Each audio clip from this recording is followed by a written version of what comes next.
بسم اللہ الرحمن الرحیم۔ میرے عزیز بہنوں، بیٹیوں اور بھائیوں، میں خاوند کے حقوق بیان کر رہا ہوں۔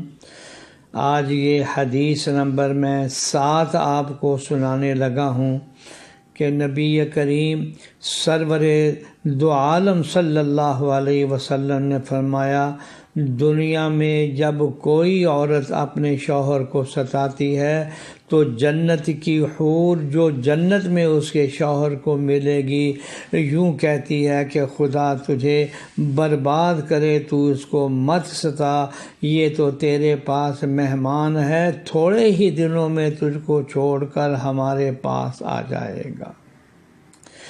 اب میں حدیث نمبر آپ کے سامنے 8ویں حدیث سنانے لگا ہوں کہ ایک شخص نے رسول اکرم صلی اللہ علیہ وسلم سے پوچھا، یا رسول اللہ، سب سے اچھی عورت کون سی ہے؟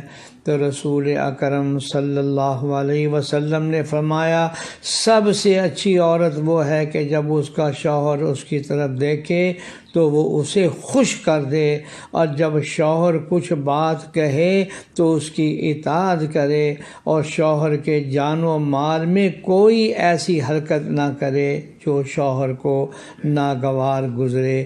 میاں بیوی کے درمیان میں محبت پیدا کرنے کے لیے جناب رسول اللہ صلی اللہ علیہ وسلم نے کیسی پیاری حدیثیں بیان فرمائی۔ ایک حدیث نمبر، یہ 10 نمبر حدیث ہے۔ حضرت عائشہ رضی اللہ تعالی عنہا نے رسول اکرم صلی اللہ علیہ وسلم سے پوچھا، یا رسول اللہ، عورت پر سب سے بڑا حق کس کا ہے؟ آپ صلی اللہ علیہ وسلم نے ارشاد فرمایا کہ عورت پر سب سے بڑا حق اس کے شوہر کا ہے۔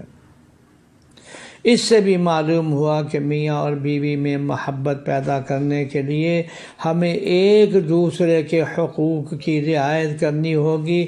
جو ہم نے بیویوں کے حقوق بیان کیے وہ بھی اپنے سامنے رکھیں، اور یہ جو خامدوں کے حقوق بیان کر رہا ہوں میں اپنی بہنوں بیٹیوں سے بھی عرض کرتا ہوں، ان پر بھی توجہ کریں، تو پھر یاد رکھیں یہ گھر ہمارا انشاءاللہ جنت کا نمونہ بن جائے گا۔ یا اللہ ہم سب کو صحیح سمجھ عطا فرما، آمین یا رب۔